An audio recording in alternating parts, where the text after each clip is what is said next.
Bien, una vez más sean todos ustedes bienvenidos a esta su casa, Centro Cristiano Manantial de Vida. Pues bien, yo soy el pastor Marcelo Miguel Paredes Avendaño, pastor fundador de esta congregación, de acá del Centro Cristiano Manantial de Vida, y el Señor me ha permitido en su misericordia estudiar una profesión que es la profesión médica y servirle al Rey a través también de esta profesión y de todo lo que uno pueda hacer en la vida, porque el propósito del Señor de tenernos en la iglesia es poderle servir a Él. ¿Cuántos dicen amén?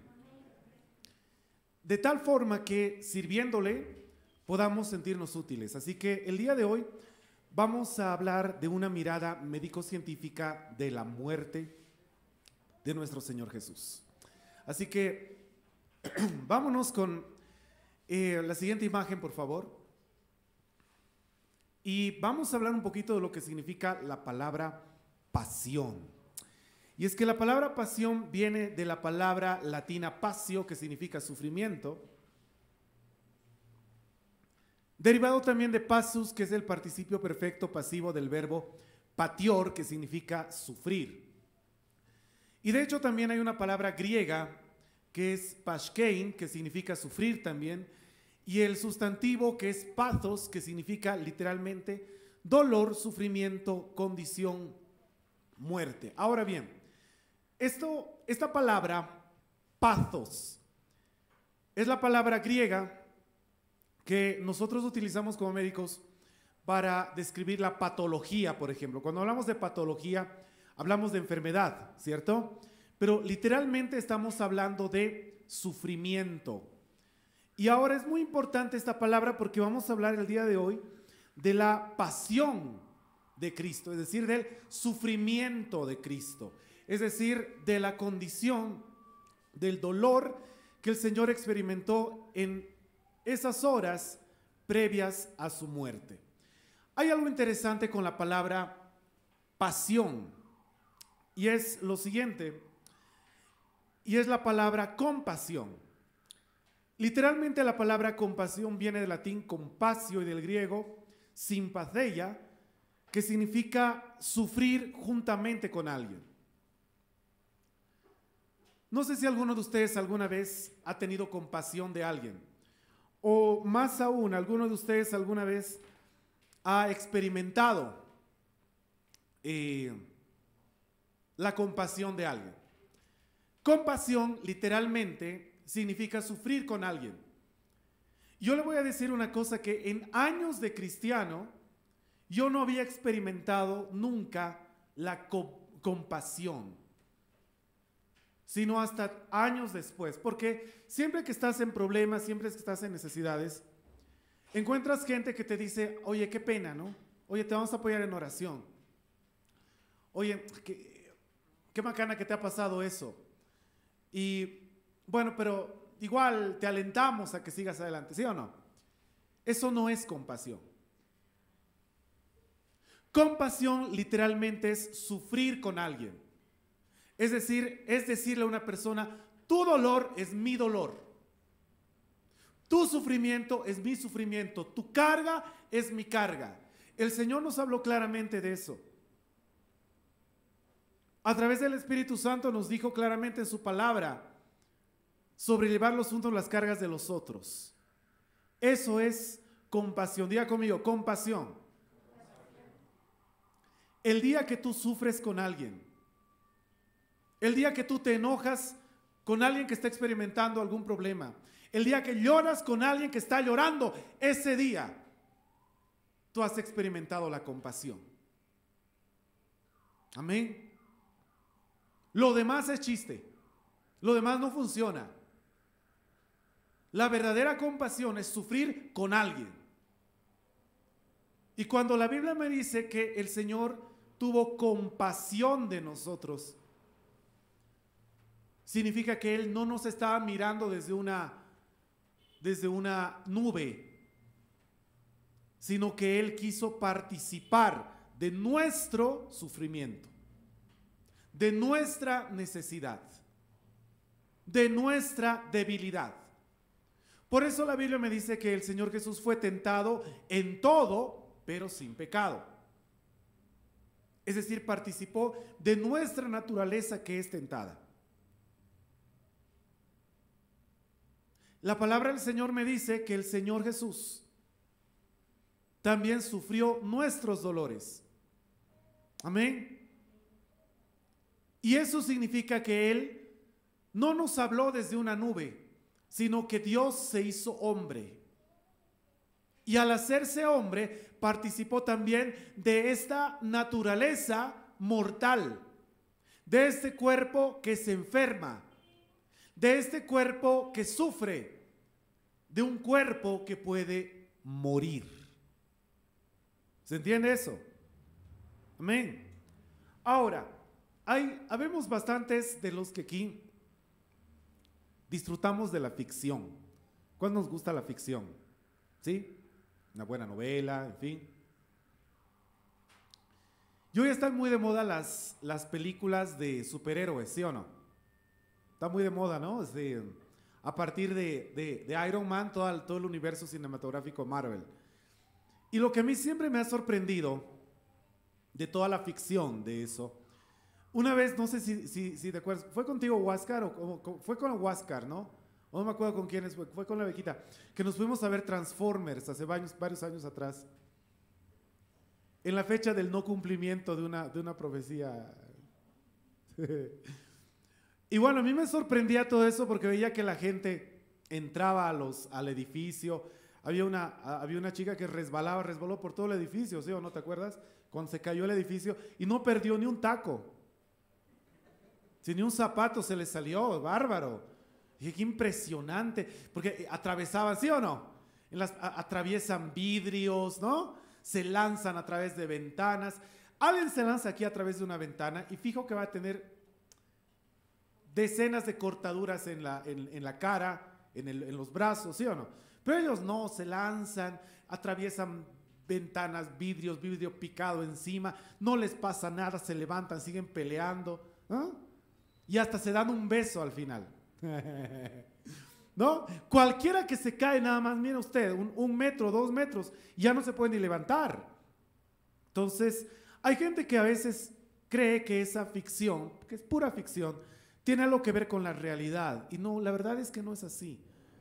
O que el Señor Jesús fue más o menos así. Hay gente que a veces piensa y dice, no, en la muerte de Cristo por ahí al Señor lo estaban crucificando y le estaban torturando y por ahí el Señor no sentía nada. Por ahí el Señor no experimentaba ese sufrimiento. La Biblia me dice que no fue así. El Señor compartió también nuestra debilidad. El Señor compartió nuestras enfermedades. Y ahorita vamos a ver cómo dice eso el original hebreo. Pero mire lo que tenemos a continuación. Sigo viendo, porfa. ¿Podemos hacer un análisis médico forense sobre la muerte de Jesús? Hoy en día, aproximadamente 2000 años después, ¿podremos hacer un análisis médico forense sobre la muerte de Jesús? Y la respuesta es sí, lo podemos hacer. Hay una frase que dice Wilbur Smith, que es un escritor sudafricano, o era más bien porque ya falleció. Y dice, sabemos más acerca de la sepultura del Señor Jesús que lo que sabemos de cualquier personaje en toda la historia antigua. Y tiene razón. Ahora bien, lo siguiente, por favor. Cuando hablamos de este análisis, necesitamos respondernos las siguientes preguntas. ¿Existe evidencia? Evidencia que podamos nosotros analizar sobre la vida, la muerte y la resurrección de Jesús.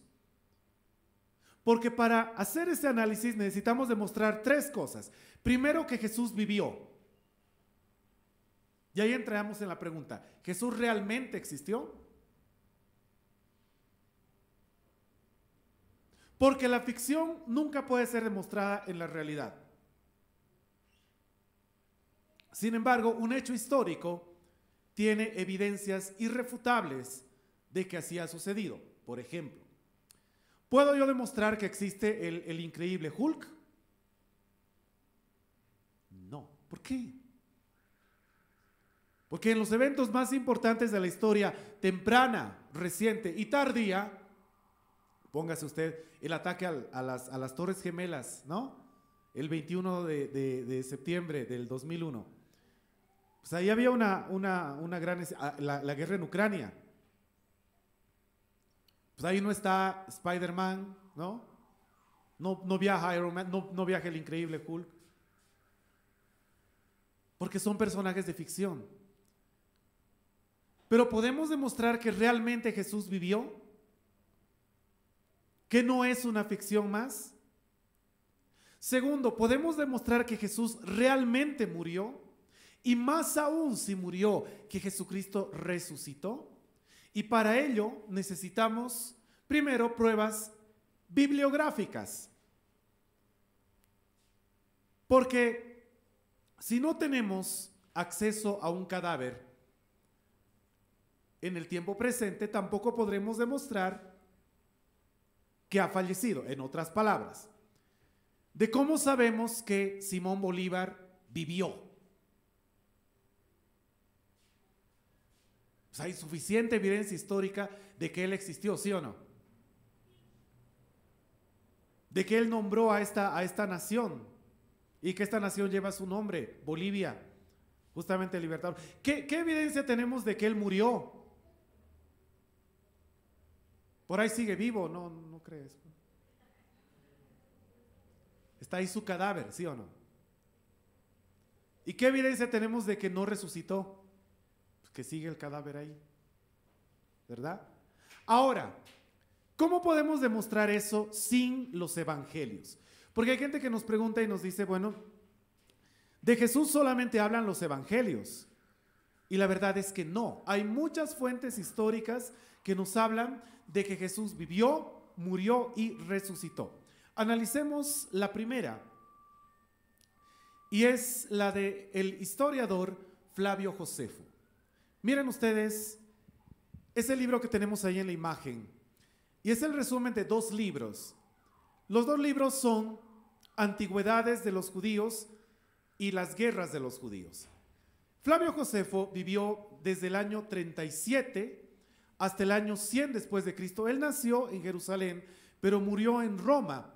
Y muchos de sus contemporáneos judíos, pues lo tenían en poco o despreciaban a Josefo, porque porque él estuvo en la cárcel, para tener una buena posición en su tiempo, se vendió a los romanos, entre comillas. Bueno, al menos fue su historiador. Y él escribe Antigüedades de los Judíos y Guerras de los Judíos. Y quiero destacar algo, Josefo no era cristiano. Él nunca se declaró a sí mismo como un cristiano o al ser perseguido por Roma, porque hubiera sido perseguido por Roma si es que lo hacía. Pero él en los libros 18 y 20 de Antigüedades de los Judíos habla de la existencia de Jesús y más concretamente de su crucifixión. Dice así el historiador Flavio Josefo. Siguiente, por favor. Dice, por este tiempo apareció Jesús, un hombre sabio, si es que es correcto llamarlo hombre, ya que fue un hacedor de milagros impactantes, un maestro para los hombres que reciben la verdad con gozo, y atrajo hacia él a muchos judíos y a muchos gentiles además. Y Josefo dice algo que es impactante. Él dice, respecto de Jesús, dice, él era el Cristo. Y cuando Pilato, frente a la denuncia de aquellos que son los principales entre nosotros, lo había condenado a la cruz, aquellos que lo habían amado primero no le abandonaron, ya que se les apareció vivo nuevamente al tercer día. Habiendo los santos profetas predicho esto y otras 1000 maravillas sobre él. Y la tribu de los cristianos, llamados así por él, no ha cesado de crecer hasta este día. Eso dice Flavio Josefo en su libro Antigüedades Judías, libro 18, capítulo 3. Ahí Josefo habla de dos cosas importantes. Primero, de la existencia de Jesús. Y segundo, dice, lo había condenado a la muerte. habla de la condena que recibió el Señor, y tercero, menciona la resurrección. Y dice, se les apareció vivo nuevamente al tercer día. ¿Qué le parece a usted? Tres cosas respecto del Señor Jesús, y no son parte de la Biblia, sino parte de un historiador judío. Siguiente fuente. Vámonos con Tácito, que vivió del año 55 al 120 después de Cristo. Él escribe este libro que ustedes ven acá, claro, una edición con una portada mucho más moderna, y es el libro de Anales. Él fue un historiador y senador romano. Ojo con esto, fue un senador romano. Él no era cristiano tampoco, pero en Anales, escrito del año 116 al 117 después de Cristo, él dice lo siguiente. Leamos, por favor. Miren lo que dice en el libro 15, capítulo 44. Dice, en consecuencia, para deshacerse de los rumores, Nerón culpó e infligió las torturas más exquisitas a una clase odiada por sus abominaciones, quienes eran llamados cristianos por el populacho. Christus, de quien el nombre tuvo su origen, sufrió la pena máxima durante el reinado de Tiberio a manos de uno de nuestros procuradores, Poncio Pilato, y la superstición muy maliciosa, de este modo sofocada por el momento, de nuevo estalló no solamente en Judea, la primera fuente del mal, sino incluso en Roma, donde todas las cosas espantosas y vergonzosas de todas partes del mundo confluyen y se popularizan. En consecuencia, el arresto se hizo en primer lugar a quienes se declararon culpables. A continuación, por su información, una inmensa multitud fue condenada, no tanto por el delito de incendiar de la ciudad como por su odio contra la humanidad. Ahora miren, este historiador odiaba a los cristianos y decía de los cristianos que eran una clase odiada por sus abominaciones. Y dice, eran llamados cristianos por el populacho, ¿no? O sea, por el pueblo de Roma. Pero dice algo, llama a Cristo, en latín, Christus, y dice, sufrió la pena máxima durante el reinado de Tiberio a manos de uno de nuestros procuradores, y ese procurador es Poncio Pilatos. Nuevamente, este historiador nos habla de la existencia de Jesús. Jesús vivió, y de la muerte de Jesús bajo la orden de Poncio Pilato, como dicen los evangelios. Y luego lo siguiente que habla es, pues obviamente, desprestigiar, hablar mal de los cristianos, porque ese era un tiempo de persecución contra la iglesia. Y dado que este historiador era también un senador romano, es entonces que habla de algo que es impresionante.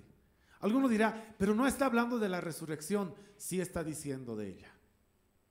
Dice así, y la superstición muy maliciosa, de este modo sofocada por el momento, porque tanto romanos como judíos pensaron que al morir Cristo, ya esa rebelión, entre comillas, habría sido sofocada, anulada, devastada. Pero dice, de nuevo estalló no solamente en Judea la primera fuente del mal, sino incluso en Roma. ¿Qué le parece a usted? Está diciendo, ahora está más fuerte que antes. Ahora que ha muerto Cristo, está más fuerte que antes, y ya no solamente en Judea, sino que ha llegado hasta Roma. Porque para ese entonces, ya el imperio romano estaba siendo cristianizado. Se estaban convirtiendo a Cristo. ¿Por qué? ¿Por qué convertirse a un hombre que ya murió? ¿Sabe por qué? Porque ese hombre que murió resucitó. Y sus seguidores, que lo habían dejado solo, que habían escapado al momento de su crucifixión, ahora estaban llenando el mundo entero con su predicación, diciéndole al mundo entero, hemos visto a Jesús resucitado. Y el mismo historiador acá lo dice claramente. Esa rebelión está creciendo y ahora ha llegado a Roma. Siguiente, por favor. El Talmud de Babilonia, escrito del 70 al 200 después de Cristo, dice literalmente así.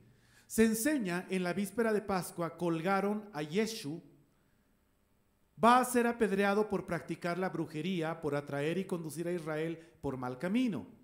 Cualquiera que sepa algo que lo justifique debe presentarse y exculparlo, pero nadie se presentó a justificarle y se le colgó la víspera de la Pascua. ¿Qué le parece lo que dice este Talmud de Babilonia? Obviamente no son cristianos, no van a hablar necesariamente bien de Jesús, pero dice la víspera de la Pascua colgaron a Yeshu. Habla de la muerte de alguien llamado Yeshu o Yeshu, que es Jesús, en vísperas de la Pascua. ¿Y cuál era la acusación que se le hizo? Atraer y conducir a Israel por mal camino. E inclusive, dice, por practicar la brujería.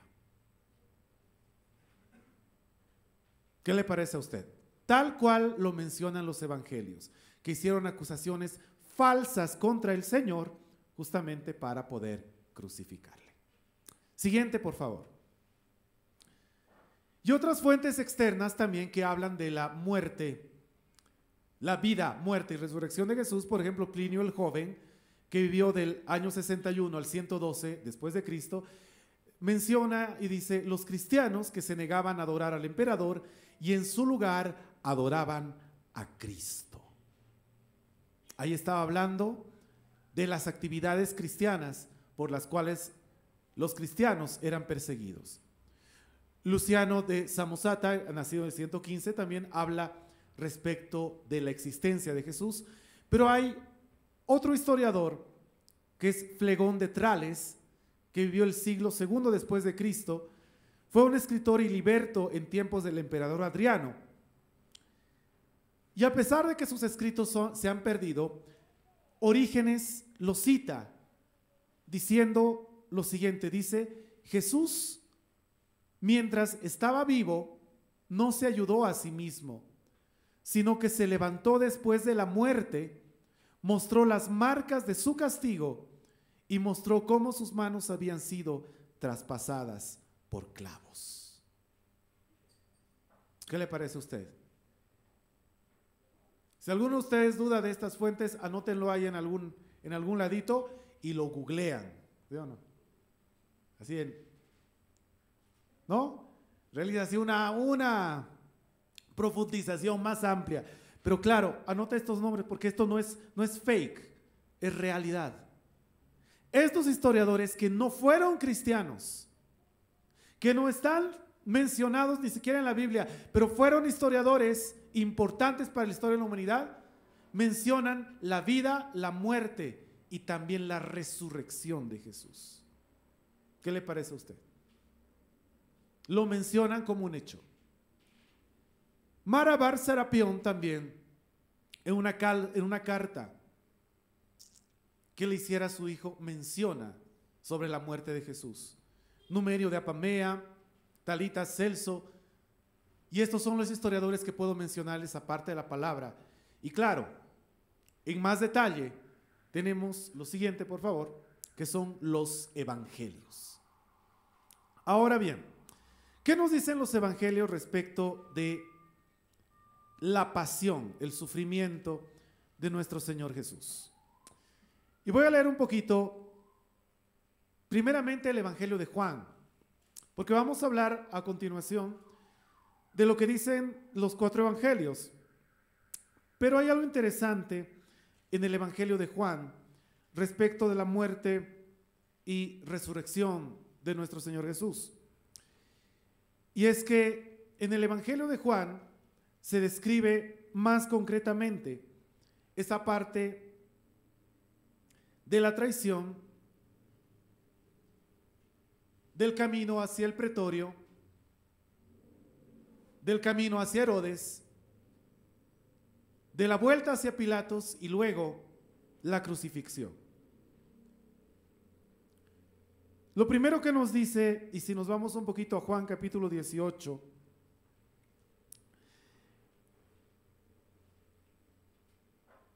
es en el verso 28 la presencia de Jesús ante Pilato. Llevaron a Jesús de la casa de Caifás al pretorio. Era de mañana y ellos no entraron en el pretorio para no contaminarse, así poder comer la Pascua. Ahora, atención con esto. Era víspera de la fiesta judía de la Pascua, pero no era cualquier Pascua. Era una Pascua sagrada, más aún que las Pascuas de los anteriores años en Israel. Ahorita le voy a decir por qué. Era una Pascua muy especial, esa Pascua de ese año específicamente. Y los sumos sacerdotes sabían que si podían entrar, que claro que entraban a la casa del romano, decían no, si entramos nos contaminamos, no vamos a poder recibir esta Pascua. Y esta Pascua no nos la podemos perder. ¿Se entiende eso? La importancia específicamente de esa Pascua para ellos. Ahora bien, sigamos leyendo un poquito más, por favor. Estamos en Juan capítulo 18.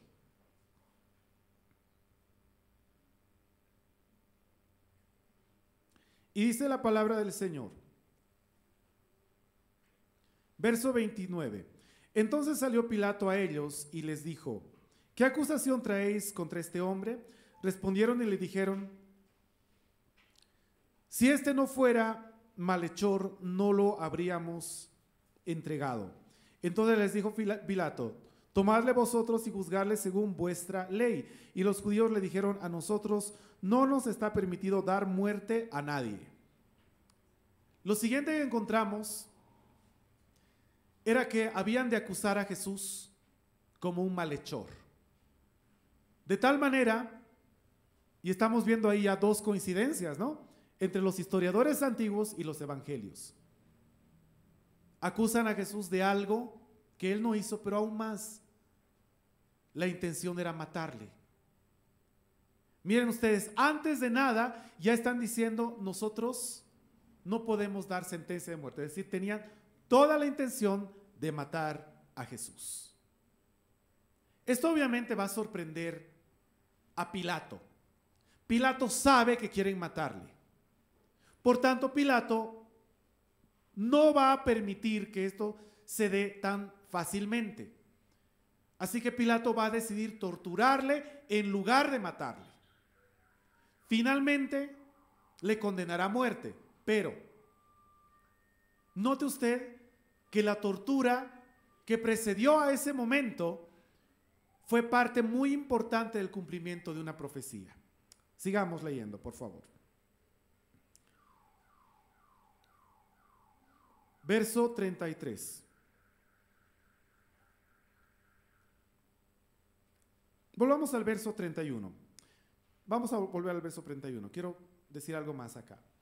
Entonces les dijo Pilato: tomadle vosotros y juzgarle según vuestras leyes.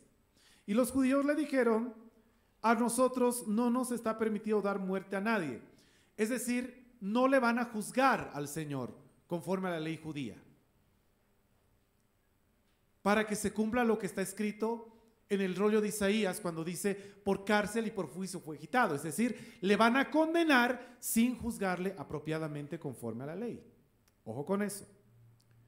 Y dice acá: para que se cumpliese la palabra que Jesús había dicho, dando a entender de qué muerte iba a morir. Verso 33. Entonces Pilato volvió a entrar en el pretorio y llamó a Jesús y le dijo: ¿eres tú el rey de los judíos? Jesús le respondió: ¿dices tú esto por ti mismo o te lo ha dicho otro de mí? Pilato le respondió: ¿soy yo acaso judío? Tu nación y tus principales sacerdotes te han entregado a mí. ¿Qué has hecho? Respondió Jesús: mi reino no es de este mundo. Diga fuerte: mi reino no es de este mundo. Ojo con eso. Ahorita vamos a ver por qué es tan importante para nosotros en esta noche toda esta palabra. Si mi reino fuese de este mundo, mis servidores pelearían para que yo no fuera entregado a los judíos, pero mi reino no es de aquí. Le dijo entonces Pilato: ¿luego eres tu rey? Respondió Jesús: tú dices que yo soy rey. Yo para esto he nacido y para esto he venido al mundo, para dar testimonio a la verdad. Todo el que es de la verdad oye mi voz. Le dijo Pilato: ¿qué es la verdad? Y cuando hubo dicho esto, salió otra vez a los judíos y les dijo: no hallo en él ningún delito. Mire usted qué impresionante. Pilato está a punto, está encontrándose con el dueño de la vida, pero Pilato ya no sabe qué es verdad. Era un típico político, donde todo era relativo para él, ¿no? El bien, el mal, la verdad, la mentira, todo relativo. Vivía en el mundo de la relatividad Pilato, y llegó el momento en que decía: ¿qué es verdad? Él ya no sabía qué es la verdad. Pero vuelve y dice: yo no hallo ningún delito. Sigamos leyendo. Pero vosotros tenéis la costumbre de que se os suelte uno en la Pascua. ¿Queréis pues que os suelte al rey de los judíos? Entonces todos dieron voces de nuevo diciendo: no a este, sino a Barrabás. Y Barrabás era ladrón. Capítulo 19. Así que entonces tomó Pilato a Jesús y le azotó. Pilato no lo quería matar, pero decía: bueno, esta gente está enardecida, esta gente quiere ver sangre. Bueno, si quieren ver sangre, vamos a azotar, ¿no? Lo vamos a castigar y con esto ya estarán tranquilos, ¿no? O sea, se está moviendo así en el área política diciendo: bueno, no me conviene que haya una revuelta, así que para decir que en algo me congració con el pueblo, pues no lo mato, pero sí le voy a dar un castigo romano. Ese castigo romano era el azote, que en realidad consistían en 39 azotes para un condenado. Sigamos leyendo. Verso 2. Y los soldados hacen otra costumbre romana. Va dos costumbres romanas: el azotarle conforme a la tradición romana, y lo segundo, entretejieron una corona de espinas. Note esto. Vamos a ver que era una costumbre romana de tortura, porque había específicamente una planta de la cual tejían una corona de espinas y que tenía exactamente 33 espinas. Es decir, no era que en ese momento se les ocurrió, ¿no? ¿Qué hacemos? No sé, a ver, traigan aquello. No, ellos ya tenían esa costumbre. Ojo con esto. Y la pusieron sobre su cabeza y le vistieron con un manto de púrpura. Sigamos. Y le decían: salve, rey de los judíos, y le daban bofetadas. Verso 4. Entonces Pilato salió otra vez y le dijo: mirad, os lo traigo fuera, para que entendáis que ningún delito halló en él. Verso 5. Y salió Jesús llevando la corona de espinas y el manto de púrpura, y Pilato les dijo: he aquí el hombre. Literalmente en el griego le estaba diciendo: ¿no ha sufrido demasiado ya? He aquí el hombre. Les estaba mostrando el sufrimiento que él había tenido. Pero, verso 6, cuando le vieron los principales sacerdotes y los alguaciles, dieron voces diciendo: crucifícale, crucifícale. Pilato les dijo: tomadle vosotros y crucificarle, porque yo no hallo delito en él. Sigamos. Los judíos le respondieron: nosotros tenemos una ley, y según nuestra ley debe morir, porque se hizo a sí mismo hijo de Dios. Cuando Pilato oyó decir esto, tuvo más miedo, y entró otra vez en el pretorio y dijo a Jesús: ¿de dónde eres tú? Mas Jesús no le dio respuesta. Ahora, ¿por qué?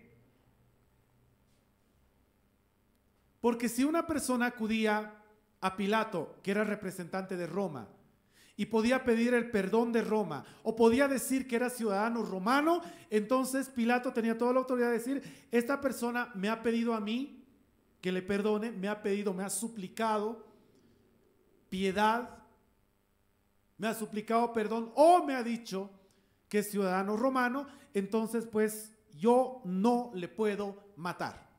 Así que Pilato estaba buscando, dime algo, ¿de dónde eres? Dame una razón para no crucificarte, dame una. Mas Jesús no le dio respuesta. Sigamos leyendo.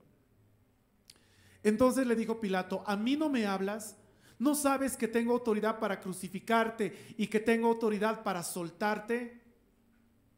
Respondió Jesús, ninguna autoridad tendrías contra mí si no te fuese dada de arriba. Por tanto, el que a ti me ha entregado, mayor pecado tiene. Wow. Sigamos leyendo.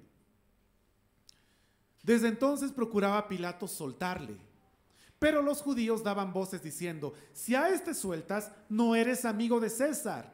Todo el que se hace rey, a César se opone. Wow, le estaban diciendo, ¿sabes? Este Jesús se ha hecho rey, ha dicho que es rey. Y tú quieres soltar al que es enemigo de César. Imagínate cómo están tratando de convencer a Pilato de que si suelta a Jesús, ellos van con un rumor diciendo, Pilato ha soltado a uno que es abiertamente enemigo del César. Y Pilato también se ha constituido en enemigo del César.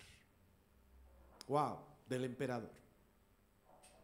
Una situación políticamente muy difícil. Porque en la política, cuando estás bajo la sombra de un gobernante, no le puedes serruchar el piso a ese gobernante, ¿sí o no? No puedes obrar en contra del que te ha dado la autoridad. Y aunque el Señor le dice, la autoridad que tú tienes, Pilato, no te ha sido dada sino de lo alto, Pilato creía que esa autoridad sí estaba viniendo de un hombre, del César. Entonces Pilato, oyendo esto, llevó fuera a Jesús y se sentó en el tribunal en el lugar llamado el Enlosado, y en hebreo Gabatá. Y dice, verso 14, era la preparación de la Pascua, y como la hora sexta, entonces dijo a los judíos, he aquí vuestro rey. Pero ellos gritaron, fuera, fuera, crucifícale. Pilato les dijo, a vuestro rey he de crucificar. Respondieron los principales sacerdotes, no tenemos más rey que César. Así que entonces le entregó a ellos para que fuese crucificado. Tomaron pues a Jesús y le llevaron.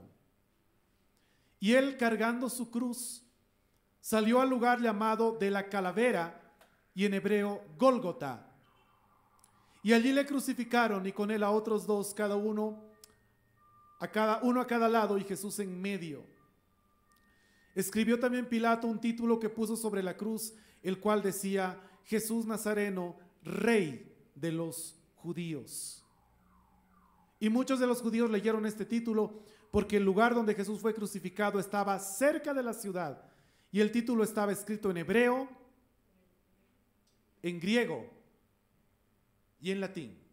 Dicho sea de paso, los tres idiomas en los que habría de ser escrito, tanto el Antiguo, que ya estaba escrito, el Nuevo Testamento, y durante la Edad Media, y hasta el día de hoy, los manuscritos más antiguos en latín. Increíble, ¿no? Todo tenía un propósito. Pero note usted que el lugar donde fue crucificado Jesús, ese monte de la calavera, el Gólgota, desde ahí se podía ver toda Jerusalén, y desde toda Jerusalén se podía ver ese lugar. O sea, era un lugar completamente visible. ¿Se entiende? Amén. A ver, a su nombre.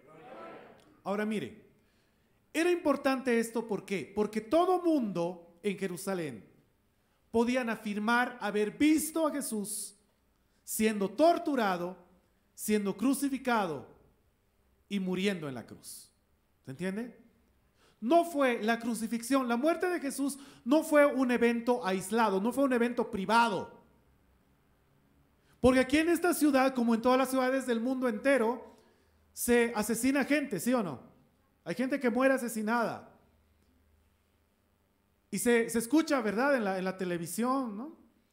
Pero sí o no que son hechos aislados. Ha sucedido en tal zona, claro, yo vivo en otra zona, yo no lo vi, ¿verdad? Ha sucedido en el Alto, bueno, yo vivo en otra zona del Alto, yo no lo vi. Dicen que le habían matado, ¿no? ¿Qué dicen? ¿No? ¿Sí o no? Así en la televisión han dicho así, que le habían encontrado, que lo habían matado, han dicho en la televisión. Pero en el caso de Jesús no fue así. Toda Jerusalén lo vio muerto, lo vio crucificado. Y podían hasta leer el título que estaba escrito en hebreo, en griego y en latín. Y dice el verso 21. Y como se leía, como era algo completamente visible, dijeron a Pilato los principales sacerdotes de los judíos: no escriba rey de los judíos, sino que él dijo: soy rey de los judíos. No pongas eso. Todo el mundo lo está viendo crucificado, pero todo el mundo también está leyendo ese título. No lo pongas así. Verso 22. Respondió Pilato: lo que he escrito, he escrito. Literalmente, lo que he escrito, escrito queda. ¿Se da cuenta? Todo esto era muy importante. Sigamos leyendo. Cuando los soldados hubieron crucificado a Jesús, tomaron sus vestidos e hicieron 4 partes, una para cada soldado. Tomaron también su túnica, la cual era sin costura, de un solo tejido de arriba abajo. Entonces dijeron entre sí: no la partamos, sino echemos suerte sobre ella, a ver de quién será. Esto fue para que se cumpliese la escritura que dice: repartieron entre sí mis vestidos y sobre mi ropa echaron suertes, y así lo hicieron los soldados. Estaban junto a la cruz de Jesús su madre y la hermana de su madre, María, mujer de Cleofás, y María Magdalena. Cuando vio Jesús a su madre, al discípulo a quien él amaba, que estaba presente, dijo a su madre: mujer, he ahí tu hijo. Después dijo al discípulo: he ahí tu madre. Y desde aquella hora el discípulo la recibió en su casa. Lea conmigo el verso 26 nuevamente. Era para el pueblo de Israel algo impropio llamar a la madre mujer, porque los hijos debían honrar al padre y a la madre, ¿cierto? Sin embargo, Jesús nunca le dijo a María madre, nunca le dijo mamá, siempre le decía mujer. Inclusive en las bodas de Caná, cuando el Señor transformó el agua en vino, cuando María le dice: no tienen vino, le dice: ¿qué tienes conmigo, mujer? No ha llegado mi hora. Eso era cuando un rabino judío lee eso, dice: esto no está bien, es impropio. Un hombre no puede hablarle así a su madre. No puedes decirle mujer a tu madre. Eso no está bien, es impropio.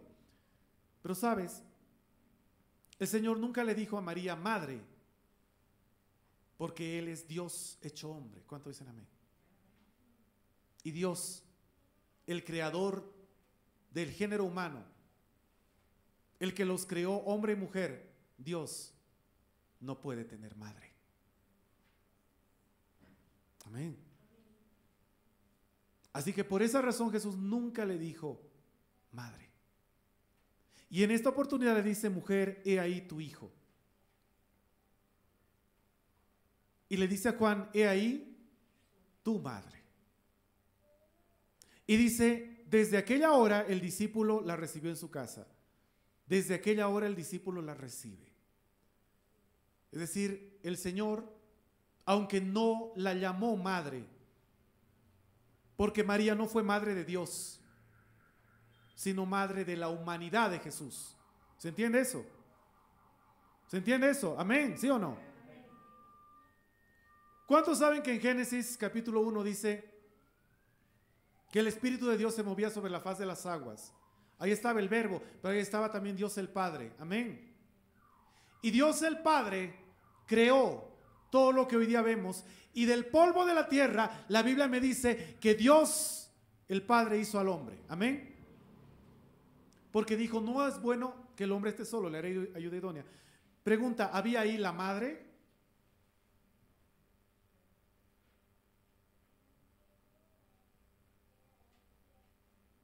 En algún lado me menciona el Padre, la Madre, el Hijo y el Espíritu Santo. No. Dios crea al hombre y de la costilla del hombre el Señor forma a la mujer. ¿Cuánto dicen amén?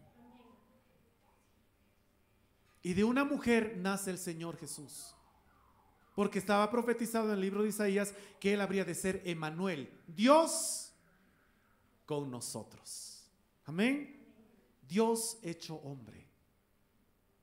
Por eso María es madre de la humanidad de Jesús, pero no es madre de Dios. A su nombre. El Señor, sin embargo, la honró. No la dejó sola, no la dejó porque no vemos aquí a la persona de José, sino que le encargó al discípulo Juan. Sigamos leyendo. El verso 28 nos dice: después de esto, sabiendo Jesús que ya todo estaba consumado, dijo, para que se cumpliese la escritura, tengo sed. Y estaba allí una vasija llena de vinagre. Entonces ellos empaparon el vinagre, en vinagre una esponja, y poniéndolo en un hisopo, se la acercaron a la boca. Y cuando Jesús hubo tomado el vinagre, dijo, consumado es, y habiendo inclinado la cabeza, entregó el espíritu. Entonces los judíos, por cuanto era la preparación de la Pascua, a fin de que los cuerpos no quedasen en la cruz en el día de reposo, y lea esto, pues aquel día de reposo era de gran solemnidad. ¿Ok? ¿Se entiende eso? Por eso le digo, esa Pascua no era como las Pascuas de los anteriores años. Esa Pascua específicamente era de gran solemnidad y ese día de reposo era muy importante. Por eso los principales sacerdotes decían, no queremos entrar a la casa de Pilato porque esta Pascua la tenemos que recibir. Es gran solemnidad. Y dice, rogaron a Pilato que les quebrasen las piernas y fuesen quitados de allí. Sigue el siguiente verso. Vinieron pues los soldados y quebraron las piernas al primero y asimismo al otro que había sido crucificado con él. Mas cuando llegaron a Jesús, como le vieron ya muerto, no le quebraron las piernas. Pero uno de los soldados, y ahí viene otra costumbre romana, le abrió el costado con una lanza y al instante salió sangre y agua. Hasta ahí. Ahora volvamos por favor a mi presentación en PowerPoint. Siguiente. La causa de la muerte, según lo que hemos leído, tanto en las fuentes no cristianas como en las fuentes cristianas, es un paro cardiorrespiratorio. ¿Y qué significa paro cardiorrespiratorio? Siguiente. Es la detención súbita de la función cardíaca y la función respiratoria. ¿Ok? Y esto quiero dejar bien en claro. Causa de la muerte del Señor Jesús, paro cardiorrespiratorio. Pero aquí entre nos, todos los seres humanos mueren por paro cardiorrespiratorio, ¿sí o no? Porque paro cardiorrespiratorio significa que el corazón ha dejado de latir y la persona ha dejado de respirar. Lo cual nos deja con más preguntas, ¿sí o no? La pregunta sería, ¿y por qué el corazón ha dejado de latir? ¿Y por qué la persona ha dejado de respirar? Porque la sangre deja de circular, por tanto deja de haber suministro de oxígeno al cerebro, al corazón y a los pulmones. Y esto puede provocar anoxia tisular y muerte en caso de no ser atendido de forma adecuada. Claro, ya no llega oxígeno a los tejidos, sobre todo al cerebro, ni al propio corazón, ¿no? al miocardio. Ahora, siguiente por favor. Para el paro cardiorrespiratorio, en otras palabras, para que el corazón deje de latir y la persona deje de respirar, tenemos múltiples causas. Asfixia, sobredosis de drogas, consumo excesivo de alcohol, ¿no? Cuando una persona se pega una sobredosis de estupefacientes, de repente pues se descompensa, puede entrar en taquicardia, luego en bradicardia y muere. Y claro, se le para el corazón y deja de respirar. ¿Pero cuál es la causa? Pues sobredosis de drogas o consumo excesivo de alcohol. Miocardiopatías, también cuando una persona tiene una enfermedad cardíaca previa, en un momento pues se le para el corazón. muerte súbita también en el lactante, ¿no? Hay niños que padecen pues muerte súbita, de repente deja de latir su corazón, dejan de respirar. También tenemos causas violentas como el asesinato, ¿sí? A una persona le pegan un balazo o le meten un cuchillo, se desangra, pues obviamente su corazón deja de latir. Ahogamiento, hay causas idiopáticas que no se conocen. Y otra de las causas interesantes que podemos mencionar es el shock hipovolémico. El cuerpo humano tiene de 4.5 a 5 litros de sangre. Cuando esta cantidad de sangre disminuye en el cuerpo humano, el corazón empieza a sufrir más para bombearla. Y claro, eso se llama shock hipovolémico. De dos palabras griegas, hipo que significa bajo y la volemia es la sangre. Entonces ya no tiene suficiente sangre y por eso pues la persona puede entrar en un paro cardiorrespiratorio. Shock anafiláctico también, una alergia, ¿cierto? Por ejemplo, hay gente que es alérgica a la penicilina, hay gente que es alérgica al veneno de algún insecto y de repente pues eso va a producir que la persona tenga una constricción de glotis, asfixia, lo cual puede llevar al paro cardiorrespiratorio, insuficiencia renal terminal, enfermedades agudas y crónicas. Ahora, ¿cuál de estas causas será la real para que el Señor haya dejado de respirar y su corazón haya dejado de latir? Y eso es lo que vamos a ver a continuación. Pero ya le adelanto a usted que muchas veces en la televisión, ¿sí o no? Dice, se ha muerto tal persona. ¿Qué ha pasado? ¿Por qué se ha muerto? Paro cardiorrespiratorio. ¿Sí o no te ponen eso? Y es lo mismo que nada. ¿Sí o no? Y mi pregunta es, ¿y por qué ese paro cardiorrespiratorio? Y no hay respuesta. ¿No? Dice que se ha muerto porque dice paro. Claro, pues todo el mundo se muere de paro cardiorrespiratorio. Pero ¿qué ha causado que ese corazón deje de latir? Esa es la pregunta que genera más preguntas aún. Vamos a ver lo siguiente. El libro de Isaías en la Biblia describe el momento de la muerte del Señor Jesús proféticamente. Se escribió en algún momento durante el ministerio de Isaías, aproximadamente entre el 740 al 701 antes de Jesucristo. Y ya en el siglo VIII antes de Cristo estaba la profecía que vamos a leer a continuación en el libro de Isaías, que es el primero de los Nevim en el Tanaj judío. Y vamos a ver un poquito esto del libro de Isaías. Veamos. Isaías 53, 1, 2 dice: ¿Quién ha creído a nuestro anuncio y sobre quién se ha manifestado el brazo de Jehová? Subirá cual renuevo delante de él y como raíz de tierra seca. No hay parecer en él ni hermosura. Le veremos más inatractivo para que le deseemos. Este mismo verso en la Biblia de las Américas dice: ¿quién ha creído nuestro mensaje? Una de las señales de la aparición del Mesías era que el pueblo de Israel no habría de creer el mensaje del Señor. Por eso dice: ¿quién ha creído nuestro mensaje? ¿Y a quién se le ha revelado el brazo del Señor? El brazo del Señor se extiende para salvar. Por eso está diciendo: ¿a quién, en quiénes ha obrado la salvación del Señor? Creció delante de él como renuevo tierno. Y eso habla del Mesías que habría de nacer. Y como un niño normal habría de crecer. Como raíz de tierra seca, no tiene aspecto hermoso ni majestad para que le miremos, ni apariencia para que le deseemos. ¿Qué le parece a usted esto? Está hablando de Jesús, está hablando del Mesías. Y dice: ¿sabes? El Mesías, el de la vida real, no va a tener un aspecto que digamos, wow, qué impresionante, ¿no? Debe ser el Mesías. Como sucede en las películas, ¿sí o no? Que hablan de Jesús. ¿Alguien de ustedes ha visto alguna película sobre Jesús? Si en la vida real se me aparece uno de esos que actúan de Jesús en las películas, yo diría, no, es el Mesías. Porque se aparecen, ¿sí o no? Que los discípulos más bajitos y aparece él más alto que todos, ¿sí o no? Y más simpaticón que todos. Pedro no es muy simpático. Literal, Pedro no es muy metrosexual, ¿sí o no? ¿Sí o no? No, Pedro no está así. No, pero el Señor sí o no en las películas. Aparece Jesús, ¿no? Y en algunas películas que veíamos en Semana Santa, sí o no que hay un coro de ángeles cantando detrás de él.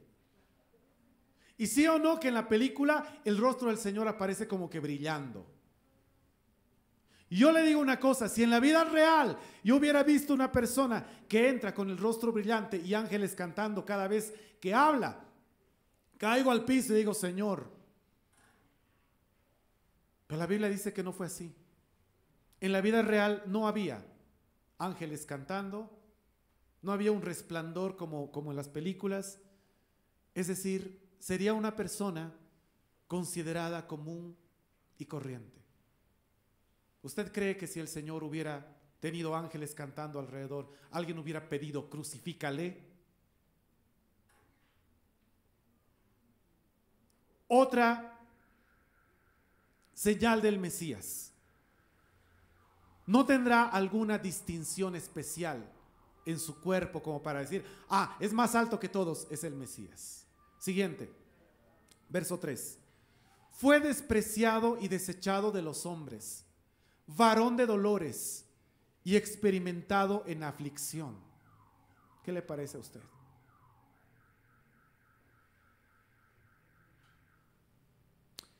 Él dice, compartió nuestra aflicción, compartió nuestro dolor, varón de dolores en plural, experimentado en aflicción. Hermano, ¿tú crees que tú has sufrido? Déjame decirte, el Señor ha sufrido junto contigo. Él ha sufrido junto conmigo. Sabes, un rey dio su vida por ti. Un rey dio su vida por ti. ¿Te das cuenta cómo el Señor compartió esa debilidad nuestra? Amén. Disculpen esto, pero yo nunca he visto a un personaje de ficción tipo Hulk, o qué se llama el otro que había, que le cosían las heridas ahí en el universo. ¿A quién le cosían las heridas? Al Capitán América, no me acuerdo quién, ¿no? Estaban ahí cosiendo. El otro estaba así, tranquilo, ¿no? A mí no me duele nada. Pero la Biblia dice que Jesús compartió la aflicción, el dolor. Y como uno de quien los hombres esconden el rostro, fue despreciado y no le estimamos, dice Isaías. Siga leyendo. 4. Ciertamente Él llevó nuestras enfermedades y cargó con nuestros dolores. Con todo nosotros le tuvimos por azotado, por herido de Dios y afligido. Mas Él fue herido, y el original hebreo dice literalmente fue traspasado por nuestras transgresiones, molido. El original hebreo dice aplastado por nuestras iniquidades.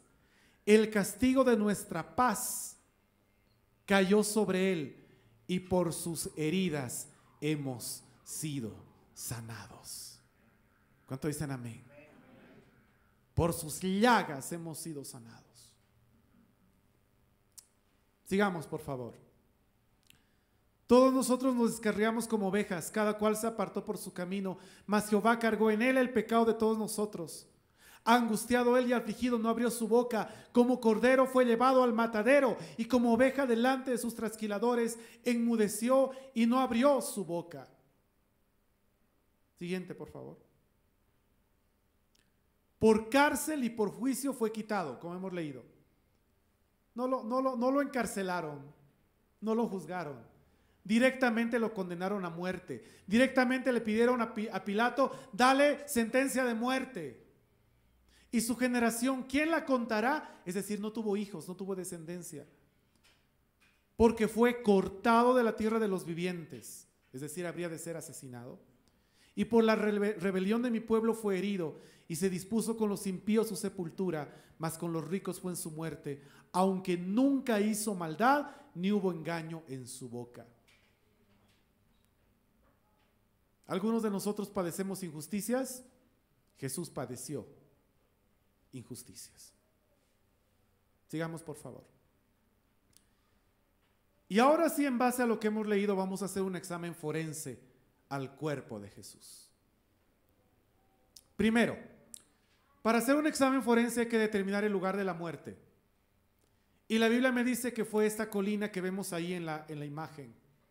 La colina Gólgota, cerca del exterior de las murallas de Jerusalén.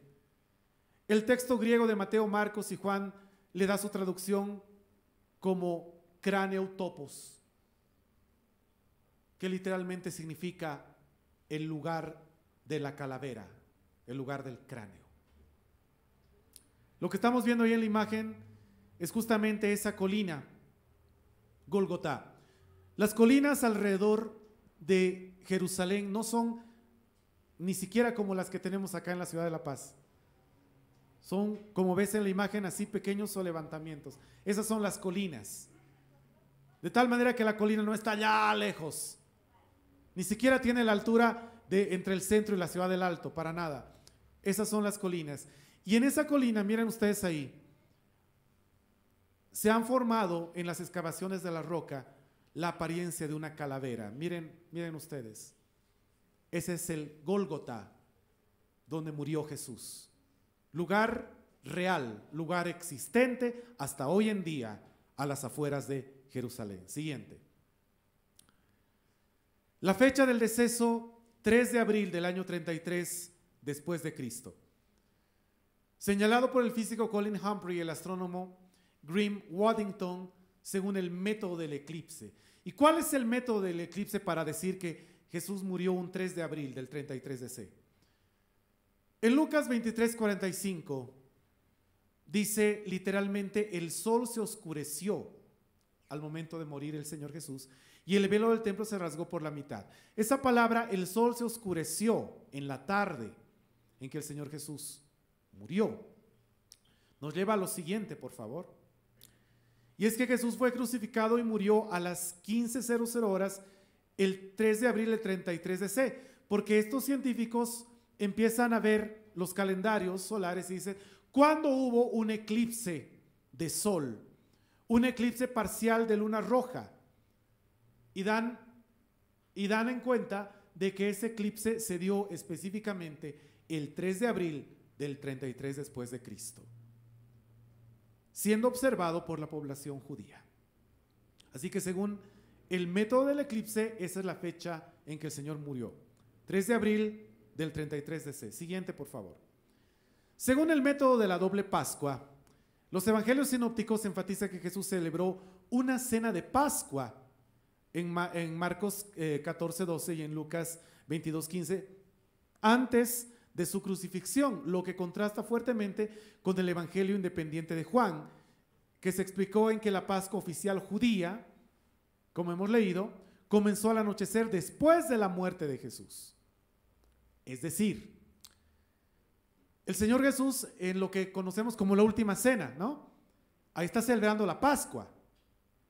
Pero luego dicen: oye, pero los judíos cuando le estaban entregando hablan de que la Pascua estaba por venir, ¿sí o no? Esa Pascua no la podemos perder. Por eso no entraron a la casa de Pilato, no entraron al pretorio. Y la Pascua comenzó al anochecer después de la muerte de Jesús. Entonces estamos hablando de que esa Pascua fue una Pascua solemne porque fue doble. ¿A qué se refiere eso? Que en el calendario judío, en el calendario judaico, había Pascuas cada 7 años y la Pascua cada 7 años era sobre todo solemne, era más solemne que las demás. ¿Cuándo se dio esa Pascua solemne en que se celebraba con más énfasis que las demás? El viernes 3 de abril del año 33 después de Cristo, a las 15 horas. El mismo momento en que los corderos de Pascua eran sacrificados. A su nombre. Eso lo dice Colin Humphrey, usando el método de la Pascua. Lo que él está diciendo es: por esa razón, el sumo sacerdote no quería entrar a la casa de Pilato. ¿Sabe por qué? Porque él tenía que estar en el templo judío oficiando esta Pascua, porque a la hora que el Señor Jesús estaba muriendo en la cruz y él había ya muerto, a esa misma hora Los corderos pascuales estaban siendo sacrificados en el templo. Y los que habían ido a pedir la muerte de Jesús, a esa hora no estaban a los pies de la cruz, estaban en el templo de Jerusalén celebrando la Pascua solemne. Y cuando el Señor Jesús murió, lo que acabamos de leer, la cortina del templo, la cortina que separaba el lugar santo del lugar santísimo, se rompió de arriba abajo, de Dios a los hombres. Y llegó la salvación. ¿Cuántos dan un aplauso fuerte al Rey? Amén. Por eso la salvación que nosotros tenemos, y lo digo clarito, la salvación que tenemos no es una religión, no es un esfuerzo humano para llegar a Dios, es un esfuerzo de Dios para llegar al hombre. Él fue el que murió. Y dice la palabra que la cortina del templo se rasgó. ¿A qué hora sucedió eso? Alrededor de las 15 horas, el 3 de abril. Inclusive, siguiente por favor, Isaac Newton en 1733 también intentó calcular el día en que el Señor Jesús murió. Y llegó a la conclusión de que Jesús fue crucificado y murió a las 15 horas en la tarde del 14 de Nisan, que es exactamente la misma fecha que los otros habían dicho. Así que ya tenemos el lugar, la hora del deceso, la fecha, sigamos. Y ahora vamos a ver un poco más a fondo cada uno de estos eventos, que no solamente cumplían una profecía, sino marcan el amor de Dios por cada uno de nosotros. Amén. Primero, pérdida de sangre. Habíamos dicho que una de las causas por las que el corazón se detiene es que la persona pierde sangre. Eso lleva al shock hipovolémico, ¿cierto? Miren todos acá, todos acá. ¿Qué sucede cuando una persona, por ejemplo, padecía cólera? Tiene una diarrea incontenible. ¿De dónde salía tanta agua que la gente, pues, en los tiempos del cólera, ¿no? Pues se iban ahí en diarrea. Esa agua, si quieres, salía de la sangre. La sangre empezaba a perder plasma sanguíneo y claro, la persona empezaba a entrar en hipovolemia. ¿Qué es lo que sucede cuando una persona le ha dado un balazo?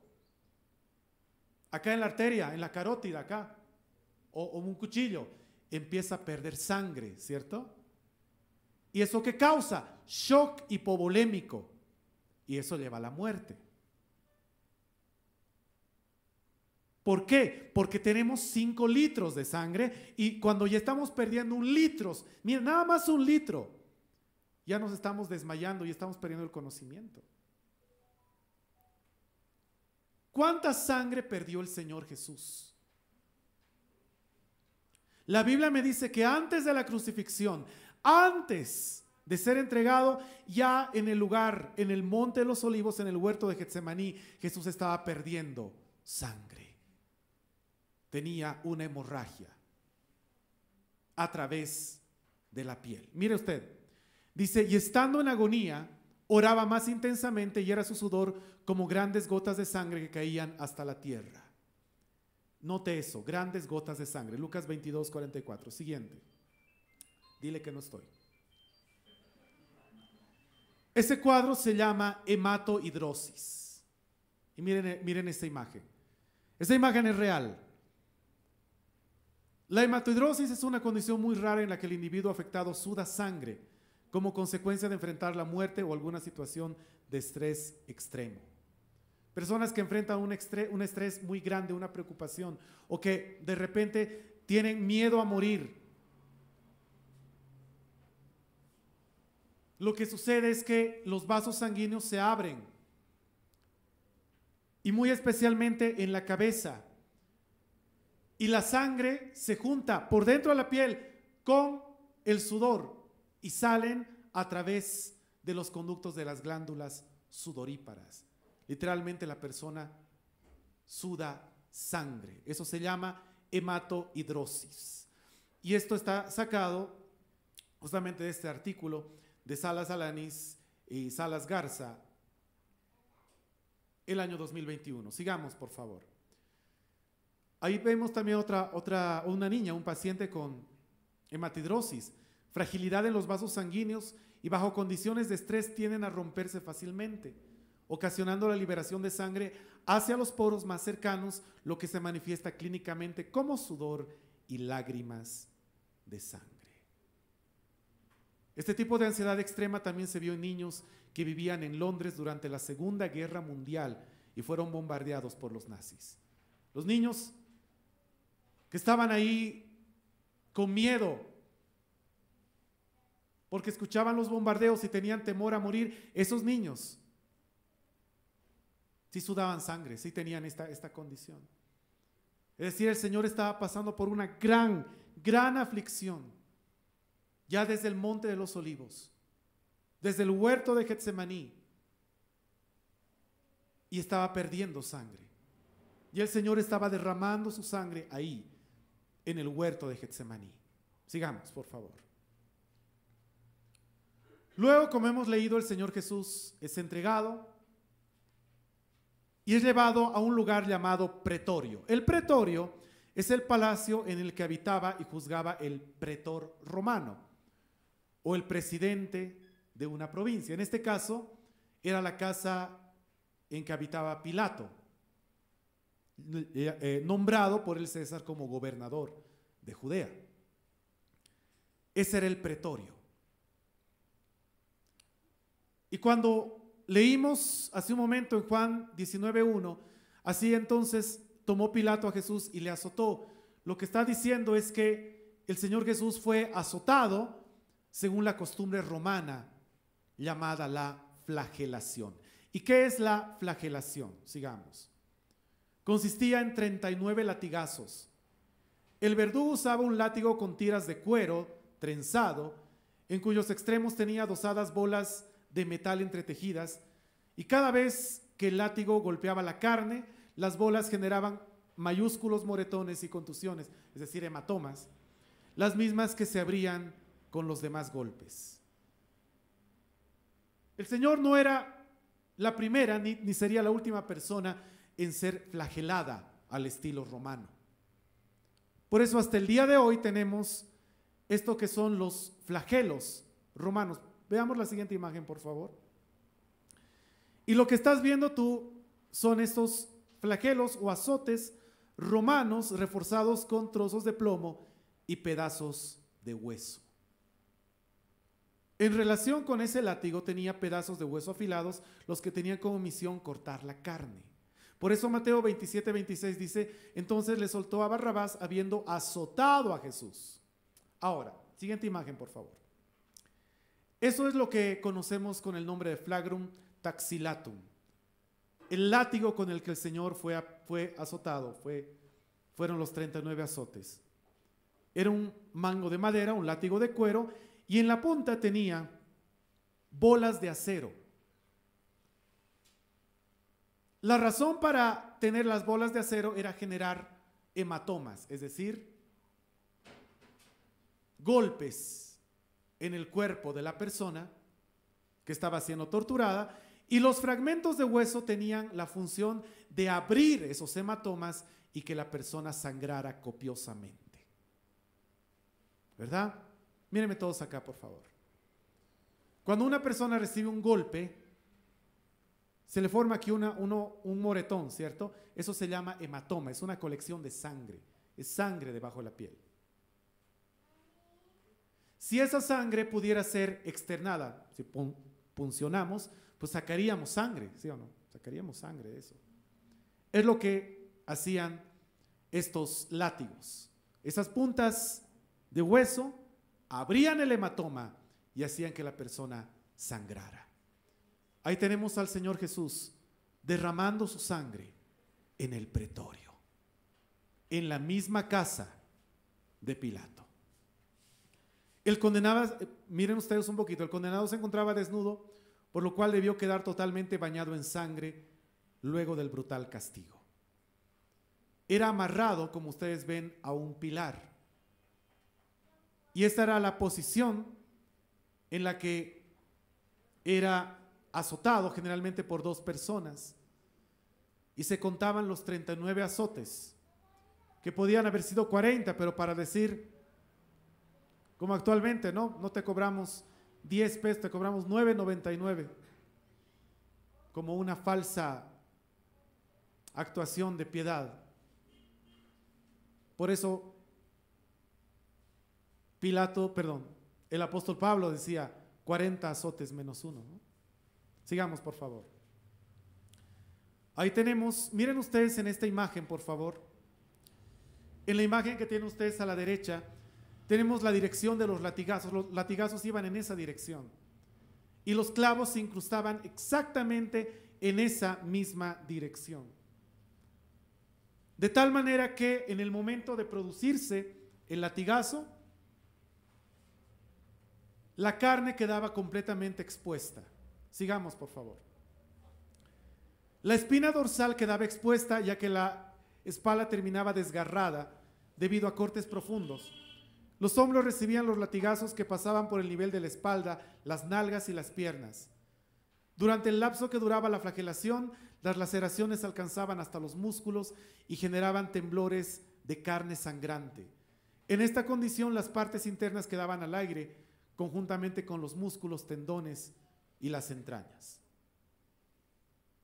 Ahí tenemos la flagelación romana. Alguno dirá, bueno, ya esto es demasiado. Era exactamente lo que pensaba Pilato, que hemos leído al principio.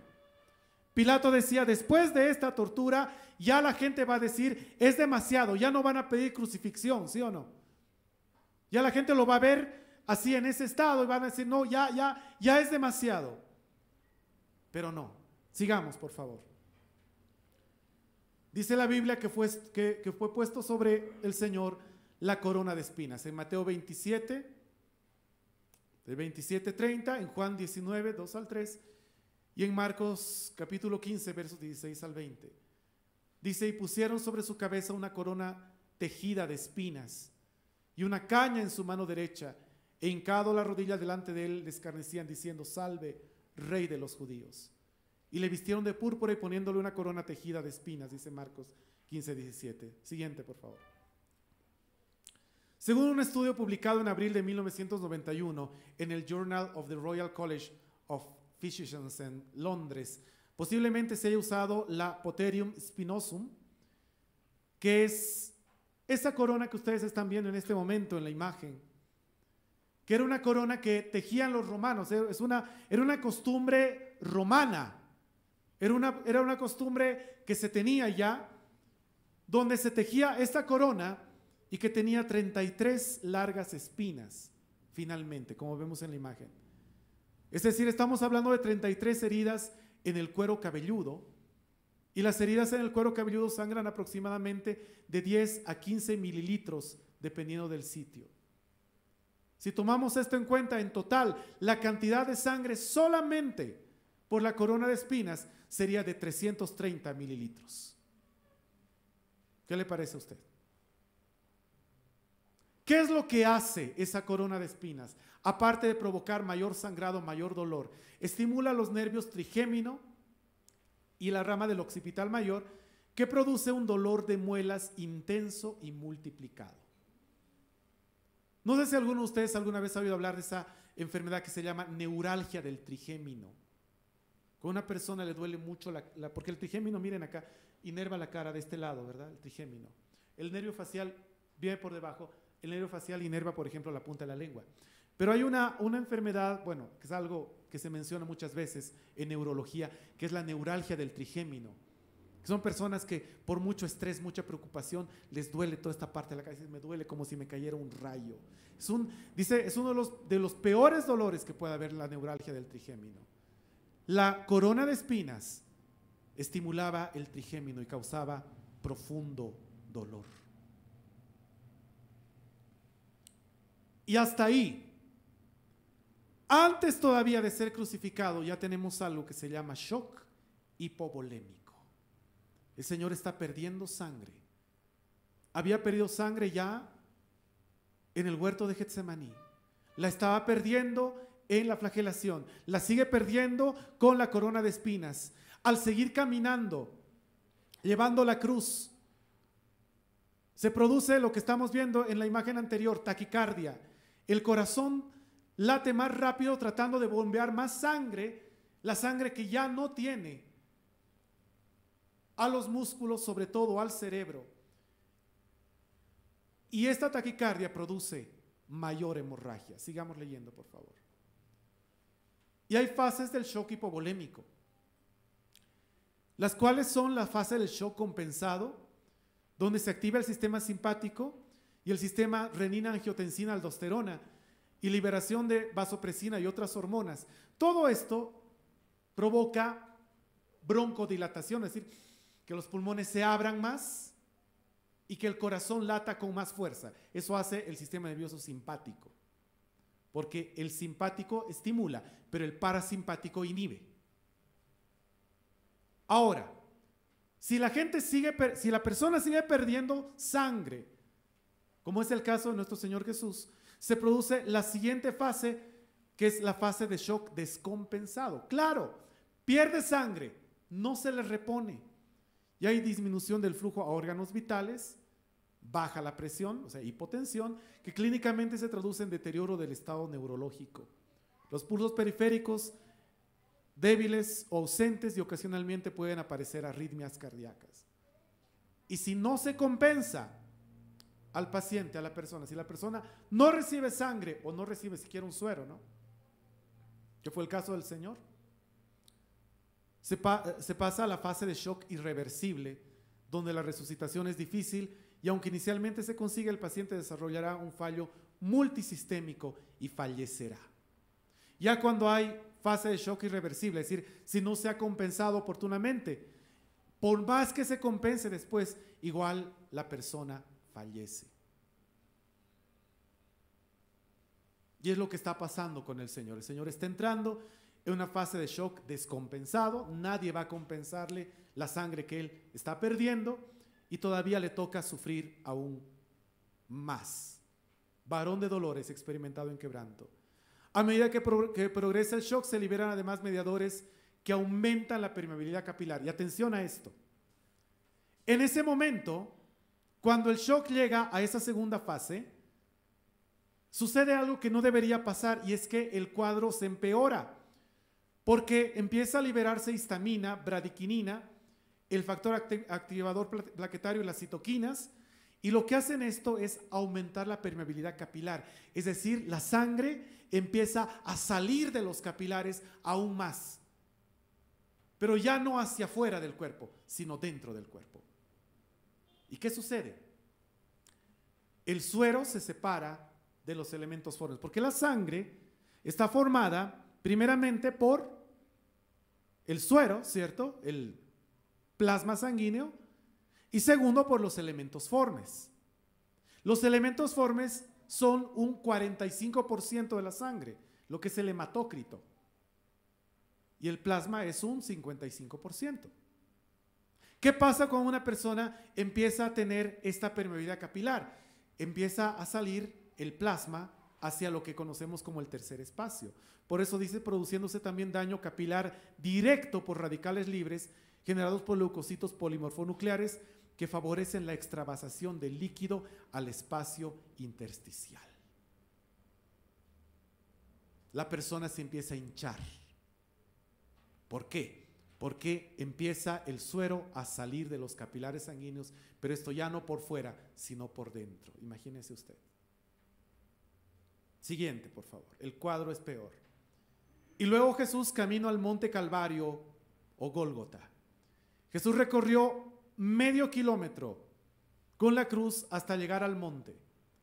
Pero si tomamos en cuenta de que el Señor fue primeramente a la casa de Herodes y luego de Herodes de vuelta a Pilatos, el Señor Jesús estaría recorriendo alrededor de 1 kilómetro o 1,5 kilómetros, se dice, en todo ese trayecto. Y en todo ese trayecto el Señor sigue perdiendo sangre. En las tradiciones romanas, ya en el último tramo, que fue medio kilómetro, estipulado que quienes perdieran su derecho debían caminar con una cruz aproximadamente medio kilómetro. Y se estipula que un poco más. Siguiente, por favor. En 1870, el arquitecto francés Charles Renaud de Fleur determinó que la cruz pesaba 74.8 kilogramos y tenía 3 o 4 metros de alto y 2 metros de ancho. Hay algunos que dicen Jesús no cargó la cruz enteramente, sino había cargado solamente el travesaño, que pesaba alrededor de 40 kilos. Pero entendiendo la tradición romana, que si el condenado era considerado de máximo, si quieres, de máxima tortura, como ese es el caso, a esos condenados sí se les hacía cargar como parte de su condena una cruz entera de 74.8 kilogramos. Sigamos, por favor. Se usaba un clavo de 11 centímetros aún en el hueso de su talón derecho y con un pedazo de madera todavía anclado a la cabeza del clavo. Y vamos a ver en un momento más cómo es que esto se dio. Sigamos, por favor. Jesús es clavado en la cruz. Cuando Jesús fue alzado para unir el madero con el poste vertical, se procedió al clavado de sus pies. Al clavarle los pies, los nervios son triturados y eso debe haber causado un dolor similar al de las muñecas. En el instante de estar en posición vertical, sus brazos se estiraron brusca e intensamente, quizá unos 15 centímetros de largo, y ambos hombros deben de haberse dislocado. Tome en cuenta solo la gravedad para sacar la conclusión, con lo que se confirmaba lo escrito en el Salmo 22, dislocados están todos mis huesos. Los huesos del Señor no se rompieron, pero sí se dislocaron. Amén. Se ejercía gran presión para que la persona pudiera ser crucificada por una razón, porque ya en el travesaño de la cruz ya estaban ahí los huecos para que traiga el clavo. O sea, el hueco ya estaba ahí. La cosa era hacer coincidir el clavo con el hueco, y para eso había que estirar a la persona que estaba siendo crucificada y pues en muchos casos dislocarle los huesos.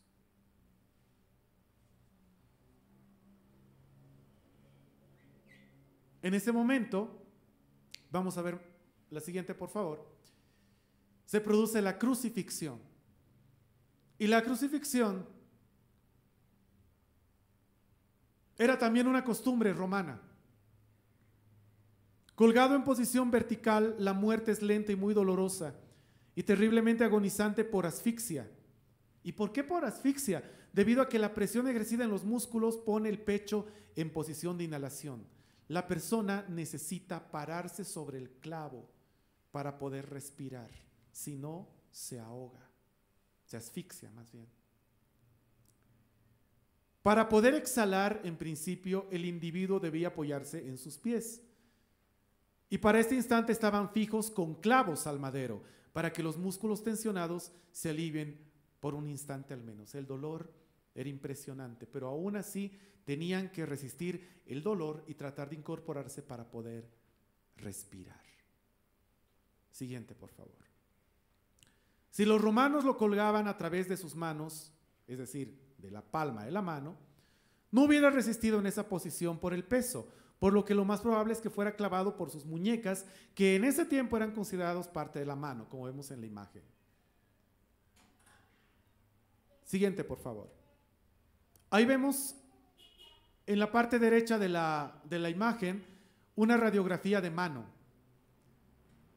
Y si el Señor hubiera sido clavado en la palma de la mano, como ustedes ven ahí están los huesos pues los huesos de la mano, ¿no? Del carpo, porque ahí tenemos el carpo, los metacarpianos y luego las falanges. Y como ustedes ven los huesos de la mano, los que tenemos en la palma de la mano, son pequeños y podían abrirse y la persona obviamente pues podía romperse la mano y caer de la cruz. Es por eso que el clavo no entraba en la mano.